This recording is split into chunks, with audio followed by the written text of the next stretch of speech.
जय श्री कृष्ण। परमपिता परमात्मा की कृपा से आप सभी लोग अच्छे होंगे। संसार में अनेक अनेक महान संत साधु आते हैं और अपनी अपनी व्याख्याएं करते हैं, अपने अपने विचार देते हैं। उस पर एक शंका उत्पन्न होती है कि पहले जो महात्मा या दार्शनिक आए उनकी धर्म की परिभाषा कुछ और थी, अन्य किसी आचार्य को सुनते हैं तो उसकी धर्म की परिभाषा कुछ और होती है।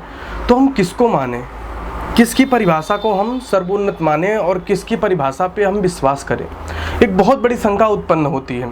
और कुछ शंकाएं मेरे मेल पे ये भी आई हैं कि ये जो हिंदू मुस्लिम सिख ईसाई, थोड़ा सा इसको भी विस्तृत किया जाए। कई कुलश्रेष्ठ जी आदि लोगों ने पूछा है। देखिए, पहले प्रारंभ यहीं से करते हैं। जो हिंदू मुस्लिम सिख ईसाई क्या है, ये एक कहूँ कि संप्रदाय है। जैसे हम ही लोगों में से कुछ लोग फूटे और कुछ लोगों ने एक जैसे एक अल्लाह को, मतलब एक व्यक्ति विशेष को भगवान का रूप दिया, मोहम्मद साहब को मतलब भगवान का रूप दिया, और भगवान का रूप देके उन्हीं की पूजा करने लगे और कहा कि मेरे जीवन का उद्देश्य इन्हीं के आदेशों का पालन करना है। ऐसा कहा। और उनका आदेश क्या था कि काफिरों को मारो। ऐसा वो लोग बताते हैं कि जो काफिर हैं वो लोग नहीं रहने चाहिए। तो काफिर कौन? जो अल्लाह को नहीं मानते हैं। और अल्लाह को कौन नहीं मानता? हिंदू नहीं मानते हैं, क्योंकि इनके अपने अलग देवी देवता हैं। तो वो हम तो अल्लाह को मानते नहीं हैं। तो अब हम लोग कौन हुए? काफिर उनकी नज़रों में। मतलब हम लोगों को मारो और इस्लाम की स्थापना करो, उनका एक उद्देश्य होता है। और आप जाहिर सी बात है, ये सारी बातें आप जो बच्चों के मदरसे चल रहे होते हैं उनमें जा कर के भी पता कर सकते हैं। वहाँ वीडियोज़ भी बहुत सारी वायरल हुई हैं। आप देखेंगे कि बच्चों से पूछा जाता क्या आपका लक्ष्य क्या है, तो कहते हैं कि काफिरों को मारना। काफिर कौन? जो अल्लाह को नहीं मानते हैं। तो साफ साफ आपको दिखाई दे रहा होगा वो किसको मारने की बातें कर रहे हैं और बच्चों के दिमाग में बचपन से ही किस बात को डालना चाह रहे हैं, ये बात आप अच्छे से समझ रहे हैं। इसमें कोई बहुत विशेष मतलब कहने की बात नहीं। तो ये क्या है? एक संप्रदाय है। और संप्रदाय कैसे? कुछ लोग बने, एक व्यक्ति को उन्होंने मुखिया बनाया और उन्होंने क्या किया कि एक अपना स्ट्रक्चर्स बनाया चलने का, और उसी ढांचे पे वो लोग चल रहे हैं और उन्होंने उसी का नाम एक धर्म दे दिया है, इस्लाम धर्म। पर वो धर्म नहीं है। धर्म वो होता है जो कभी नष्ट होता ही नहीं, जो शाश्वत है, जो हमेशा चला आ रहा है, जो हमारा सनातन धर्म है, वो कभी नष्ट होता ही नहीं है। धर्म यदि जाता है तो सीधी सी बात है अधर्म आएगा, वहाँ पे दूसरा कोई धर्म तैयार नहीं होता है। तो इसलिए ये परिभाषाएं बहुत तुच्छ और बहुत छोटी हैं। अब बात कर लेते हैं जो हमारे यहाँ परिभाषाएं चलती हैं उनमें कि ये सुख शांति से रहो ये धर्म है, सत्य बोलो ये धर्म है, प्रजा का अच्छे से पालन करो ये धर्म है, और अपने सारे कार्यों को अच्छे से करो ये धर्म है।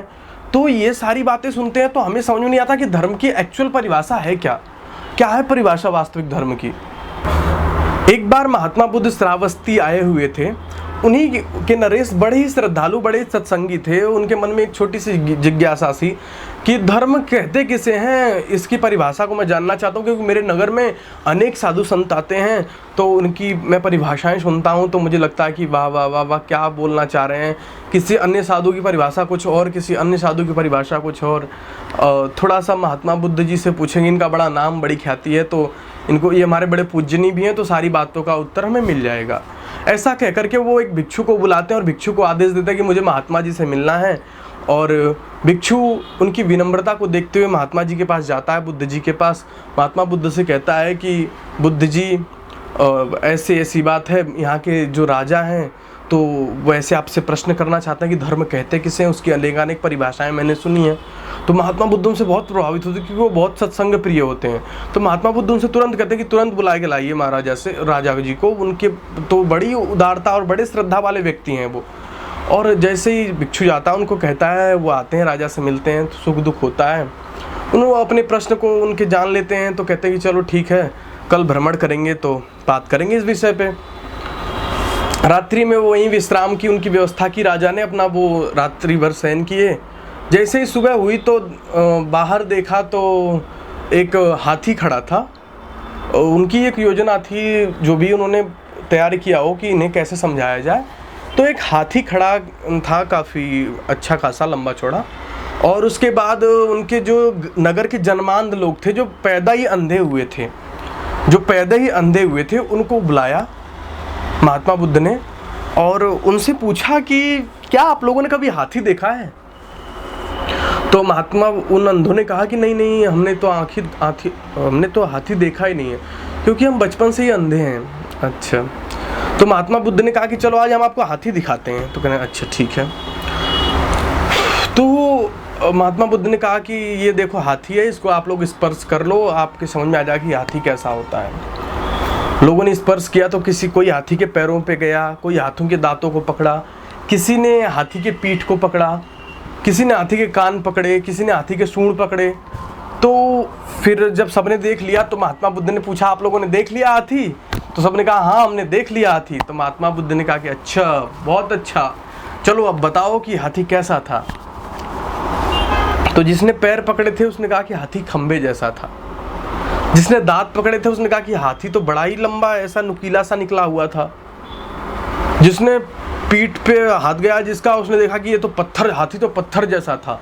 जिसे कान पे गया उसका तो कहा कान के बड़े बड़े पत्ते जैसा था हाथी। तो जिसने जहां पकड़ा उसको हाथी का स्वरूप वैसा दिखाई दिया।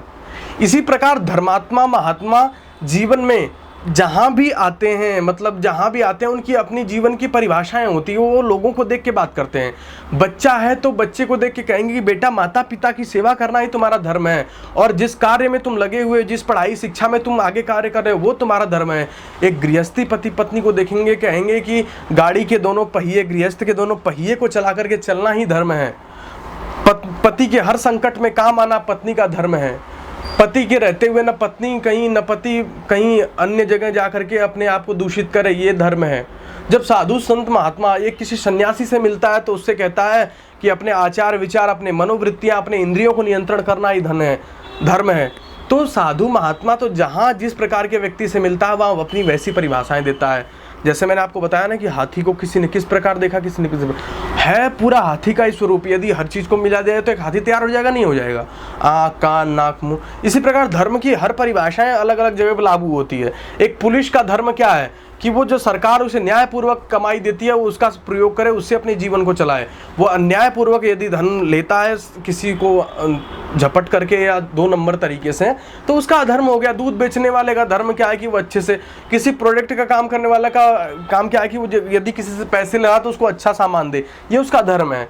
तो हमारे जीवन के हर कोने पे धर्म लागू होता है। इसीलिए साधु संतों की परिभाषाएं धर्म की अलग अलग होती हैं। आशा करता हूँ कि सारी बात आपके समझ में आई होंगी। इतना ही कह करके आपके प्रश्नों का उत्तर देके मैं अपनी वाणी को विराम देता हूँ। जय श्री कृष्ण।